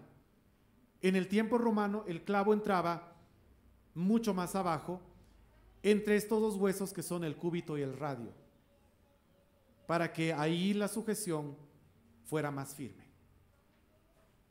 Como ven ahí en la imagen, miren ustedes ahí está el clavo, de 13 a 18 centímetros, que está entrando ahí entre el cúbito y el radio, tocando la arteria radial y el nervio mediano, provocándole también un gran dolor, un gran sufrimiento y evidentemente una gran hemorragia. Sigamos, por favor. En Mateo 27:35 dice que aunque lo hubieran crucificado, repartieron entre sí sus vestidos. Pero note lo siguiente: a pesar de que nosotros mostramos generalmente en las imágenes al Señor Jesús ahí, no con un taparrabos en la parte de los genitales, los crucificados eran colgados completamente desnudos. Y solamente por motivos de moral, ¿no? Religión y moral. Es que se pinta o se dibuja o se ha retratado a Jesús pues con algo cubriendo la cintura, de la cintura para abajo. Pero si somos fieles a la palabra, como dice acá, que se repartieron los vestidos para que se cumpliera, partieron entre sí mis vestidos, el Señor Jesús fue crucificado completamente desnudo. Y no como vemos en la imagen de la izquierda, que fueron 2 clavos o clavo sobre clavo, sino más bien se ha determinado que ha sido como en la derecha, es decir, clavando de lado los pies, o al introducir un solo clavo, poniéndolo de lado. ¿Y de cómo se determinó esto? Siguiente imagen. Cuando se hacía el clavo se desgarraba el pie hasta que quedaba fijado, incrustado en los huesos tarsianos. Eso que ven ustedes es cómo se creía que se hacía. Pero sucedió algo. Siguiente, por favor. Se encontró una más, si me puedes, una más, por favor. No, retrocédeme una más. Bien. Siguiente, ahí. Se encontró una tumba con un crucificado hace unos años atrás. Y este crucificado respondía al nombre de Jehohanán. Y lo más interesante es que había sido enterrado con parte del clavo todavía atravesándole un hueso. Por eso dice, sabemos que no clavaban los clavos en la mano, sino en el antebrazo, entre el radio y el cúbito, para que los brazos quedaran bien fijos al patíbulo. Los radios de Jehohanán conservaban las escoriaciones por el roce de los clavos. Por otra parte, médicamente se ha demostrado que si los clavos se hubieran hundido en las manos, no habrían podido aguantar el peso del cuerpo, y en caso de haberlos clavado en las muñecas, se habrían roto las venas importantes. Ahora, siguiente, por favor. Los pies se clavaban a través del calcáneo, como ves en la imagen, uno de los huesos del tarso, pues del mismo modo que el antebrazo, su perforación no provocaba abundante hemorragia. En el caso de Jehohanán, uno de los clavos del calcáneo se conserva intacto, pues al descolgarlo de la cruz, el clavo estaba fijado en el nudo de madera y en lugar de arrancarlo, simplemente cortaron el trozo de madera que quedó unido al pie. Miren ustedes ahí en la imagen. Por eso se dice, el clavo entraba de lado. Y así es como todavía permanece en este cadáver que fue encontrado. Siguiente, por favor. Y claro, por ser un dolor intenso, ardiente, horrible, como relámpagos atravesando el brazo hacia la médula espinal, la ruptura del nervio plantar del pie con un clavo tendría un efecto asimismo horrible. Además, la postura del cuerpo sobre este tipo de cruz alargaría por varios días la agonía, ya que esta fue pensada para hacer extremadamente difícil la respiración. Ahí tenemos al Señor, sangrando, sufriendo, siendo torturado. Ya a raíz de la hipovolemia, con cierto nivel de conciencia disminuida. Sigamos. Ahí tenemos el letrero que pusieron sobre la cruz, que podía verse en toda Jerusalén. Siguiente. Y la palabra de Dios nos dice en Marcos 15:23, que también lo hemos leído, un poquito el paralelo en Juan, y le dieron a beber vino mezclado con mirra, mas él no tomó. ¿Por qué le dan vino mezclado con mirra? La mirra funcionaba como anestesia para los condenados debido al intenso dolor que sufrían. O sea, era una especie de analgésico. Si usted quiere, de droga, ¿no? Para que esté más adormecido. Pero dice la Biblia, Jesús no lo tomó. Amén. Él sufrió nuestros dolores. ¿Cuánto dicen amén? Si Él estaba anestesiado, Él pues no habría sufrido menos, pero Él no sufrió menos, Él sufrió completamente nuestros dolores, sin anestesia. Sigamos, por favor, literalmente sin anestesia. Es extraordinariamente difícil respirar en la posición en que pusieron a Cristo. Es mucho más difícil expirar que inspirar. En esa posición, la persona tiene que apoyarse en los pies, tiene que tratar de subir su cuerpo hacia arriba apoyándose en las muñecas que tienen clavos. Todo está ya inhibiendo la expiración y va haciendo que la persona retenga CO2, dióxido de carbono. Hasta ahí. Y miren ustedes, se establece que la posición que deberían haber tomado los pies habría sido así como vemos en la imagen. Ay, se cayó esto, justo. De lado. Ahora bien, gracias. Ahora bien, como vemos en esta imagen, por favor, para poder respirar necesitaba apoyarse sobre el clavo y subir un poco más. Fue una cosa realmente muy difícil, muy extrema. Y sigamos, por favor. Cuando el soldado romano le atravesó el costado izquierdo a Jesús, la lanza liberó un chorro repentino de sangre y agua, según Juan 19:34, lo que hemos leído. Ahora bien, ¿qué es lo que nos habla esa perforación del costado de Jesús? Primero, el Señor está colgando en la cruz, como vemos en la imagen. La lanza entraría por debajo de las costillas, es decir, hacia arriba, ¿se entiende? De tal manera que la lanza va a llegar, si entra por debajo de las costillas, directamente hacia el corazón, hacia el pericardio al menos, y de esa manera se va a saber si está o no está muerto. ¿Qué sucede? Que en el momento que eso pasa, sale sangre y agua. ¿Qué significa eso? Esto no solo prueba que Jesús ya estaba muerto cuando fue traspasado, sino que también es una evidencia del rompimiento cardíaco. Cualquiera que fuese la causa final de la muerte, no hay duda que fue extremadamente dolorosa, dice James Thompson. Sucede que cuando el corazón explota, el corazón ya no puede bombear sangre. Y como ves ahí en la imagen, está comprimido por los pulmones. Los pulmones han entrado en una fase de hematosa, están llenos de líquido. Hemos leído hace un momento que hay extravasación, ¿cierto? La sangre está saliendo, pero ya por dentro. Entonces hay edema. Y lo que sucede es que se produce una pericarditis. Y la sangre fluye a esa envoltura natural que todos tenemos que recubre nuestro corazón, que es el pericardio. Y ahí se produce justamente un derrame pericárdico. El momento que el soldado llega e introduce la lanza, la introduce directamente hacia el pericardio y ya se había separado el elemento forme, es decir, glóbulos rojos, glóbulos blancos y plaquetas del plasma sanguíneo. Y ya se había producido la muerte. Miren ustedes un poquito esa imagen. Sigamos, por favor.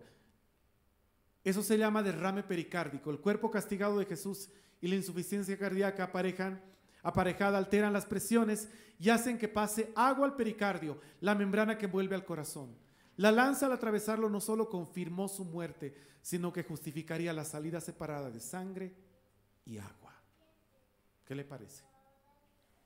Jesús estaba muerto, completamente muerto.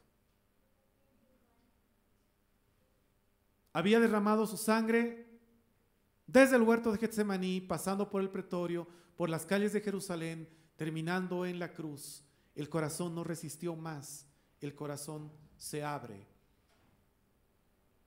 Y finalmente llega la lanza. Les digo una cosa, si no hubiera pasado nada de eso, solamente por la perforación de la lanza, ya hubiera sido suficiente como para matar al Señor Jesús. Literalmente, ¿quién puede sobrevivir a una cuchillada que te pegan aquí que llegue al corazón? Por tanto, y miren ustedes, ahí estamos viendo, en este momento estamos viendo justamente eso, esa imagen, ¿no?, del corazón destrozado, en un caso similar, en un cadáver. Por tanto, se piensa que pudo tener lugar una rotura cardíaca.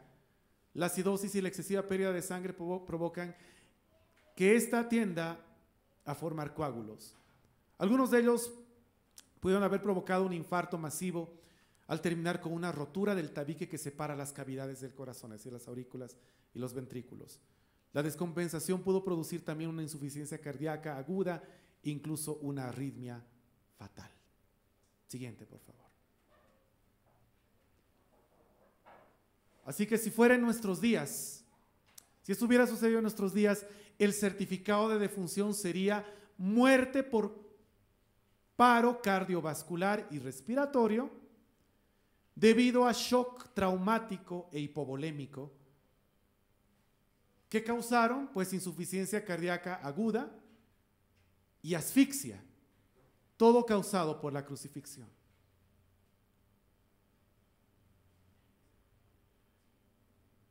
Literalmente el Señor murió con el corazón destrozado, derramando su sangre. Esto se asocia a deshidratación. El Señor toma un poco de vinagre, pero no es suficiente para poder restituir la cantidad de líquido que ha perdido. Arritmia del corazón producidas por estrés, el derrame pericárdico confirmado por la lanza, acumulación de agua entre el corazón y el pericardio que cubre al corazón, derrame pleural inducido por los traumatismos y coagulación intravascular diseminada. La sangre se coagula y por lo tanto no hay flujo. Siguiente. Volvamos un antes, por favor, un antes. No tengo esa imagen, quería mostrarles un poquito más. Pero esto es lo que podemos concluir respecto de la muerte de nuestro Señor Jesús.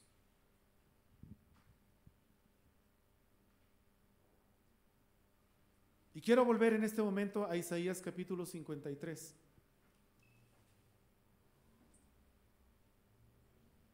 Al verso 3 adelante, que dice: despreciado y desechado entre los hombres, varón de dolores, experimentado en quebranto, y como que escondimos de él el rostro, fue menospreciado y no le estimamos. Ciertamente llevó él nuestras enfermedades y sufrió nuestros dolores, y nosotros le tuvimos por azotado, por herido de Dios y abatido. Mas el herido fue por nuestras rebeliones, molido por nuestros pecados. Note esto, Isaías se menciona a sí mismo. Isaías proféticamente dice: ¿sabes esto? La culpa de esto la hemos tenido nosotros. El castigo de nuestra paz fue sobre él, pero ya lo grande, por su llaga fuimos nosotros curados. ¿Cuánto dicen amén?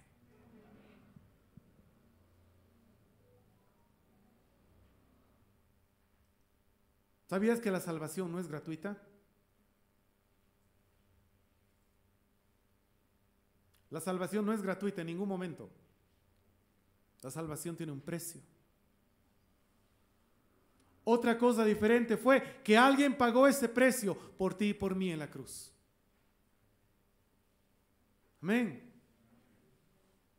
Es como cuando tú te sientas en un restaurante a comer y tú dices: yo no tengo dinero para pagar esto, y alguien viene y dice: sabes, esto no es gratis. Aquí no es gratis, esto cuesta, pero alguien ya pagó el precio. Como cuando debes una fianza y estás en la cárcel y no puedes salir. Y un día te dan la libertad y tú preguntas, dices, esta libertad me la están dando así gratuitamente, libertad así pura y simple. No, había una fianza. Alguien ya pagó tu fianza, alguien pagó el precio y fue nuestro Señor Jesús. Un precio tremendo para que tú y yo hoy pudiéramos ser libres, pudiéramos ser salvos, pudiéramos tener novedad de vida.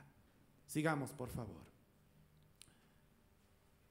No puedo concluir esto sin decir lo siguiente, que cuando Jesús murió en la cruz, en Mateo 27:64 dice, manda pues que se asegure el sepulcro hasta el tercer día, no sea que vengan sus discípulos de noche y lo hurten y digan al pueblo, resucitó de entre los muertos y será el postrer error peor que el primero. El momento que el Señor Jesús murió, miren ahí, lo pusieron en una tumba. La Biblia dice una tumba nueva. Y pusieron una piedra sobre esa tumba y dijeron, oye, cuidado, se roben el cadáver y digan, ha resucitado. Entonces, ¿qué tal si hacemos algo? La Biblia me dice que pusieron el sello de Roma. El sello romano, que para romper el sello de Roma era pena de muerte, es decir, no se podía romper el sello de Roma. Nadie lo podía romper. Pusieron el sello de Roma sobre la tumba y pusieron ahí una guardia de centuriones romanos guardando esa tumba para asegurarse de que nadie, bajo ninguna circunstancia, bajo pena de muerte, intentaran siquiera romper el sello y llevarse el cuerpo del Señor. Jesús estaba muerto. Si no se hubiera muerto por toda la crucifixión, ya habría muerto por la clavada de la lanza del centurión romano. Y si no por eso, por asfixia directamente, por estar dentro de esa tumba, sin agua, sin oxígeno, por 3 días. Jesús estaba muerto. A nadie le cabía en duda que Jesús había muerto completamente. Siguiente, por favor. Y sin embargo, a este Jesús resucitó Dios, de lo cual todos nosotros somos testigos. Esto lo dijo el apóstol Pedro en Hechos capítulo 2, verso 32. Pedro estaba diciendo algo, está diciendo, ¿sabes? Jesús resucitó y yo soy testigo, yo le vi vivo.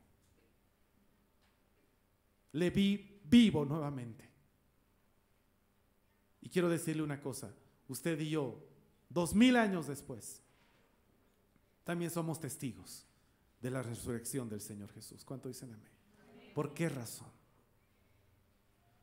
Porque un día vino a nuestra vida. Cuando estábamos en lo más hondo del abismo, Él vino a nuestro corazón, Él nos salvó, Él perdonó nuestros pecados, Él nos dio una nueva vida. ¿Cuántos les ha pasado eso? Y hoy en día tenemos esta vida que Dios nos ha dado, ¿sabe para qué? Para poder servirle a Él. Yo le pido nada más que usted mire esta imagen, porque es la última que vamos a mostrar en esta noche. La cruz, la tumba. ¿Qué va a hacer de nosotros si seguimos con nuestros viejos egoísmos? Nuestras viejas tonterías. Nuestros posicionamientos y etcétera, etcétera. ¿Qué va a hacer de nosotros si despreciamos la vida que el Señor nos está dando hoy en día? No hay nada más importante que nuestra salvación, la que el Señor compró en la cruz, el precio del pecado que el Señor pagó por nosotros en la cruz.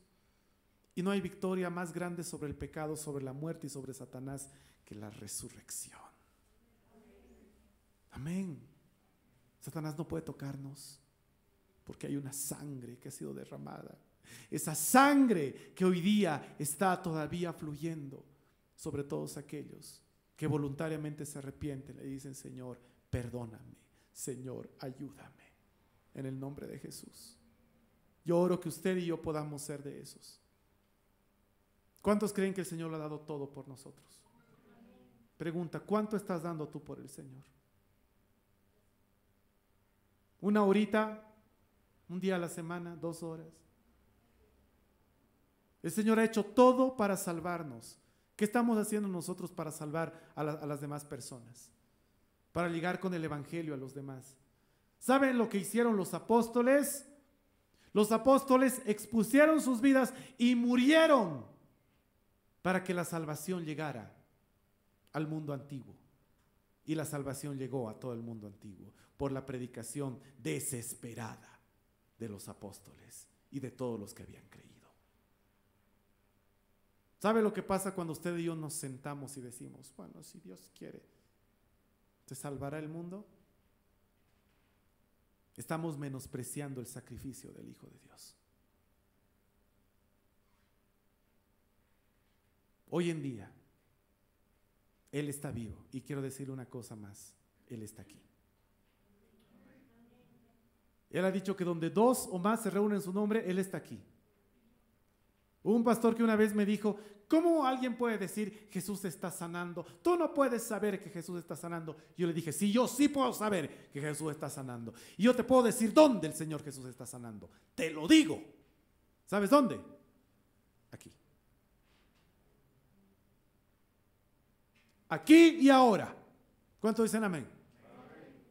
¿Por qué lo sé?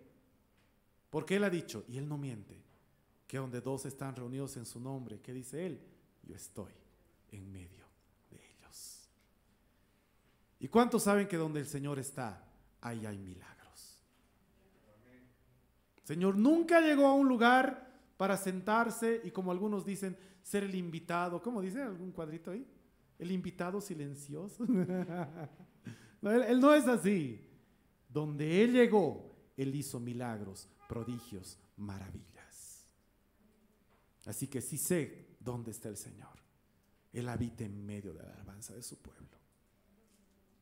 Hoy es el día de levantar nuestras manos y decirle gracias, Señor. Gracias, Señor, por ese sacrificio. Póngase de pie ahí donde está y levante sus manos conmigo, por favor.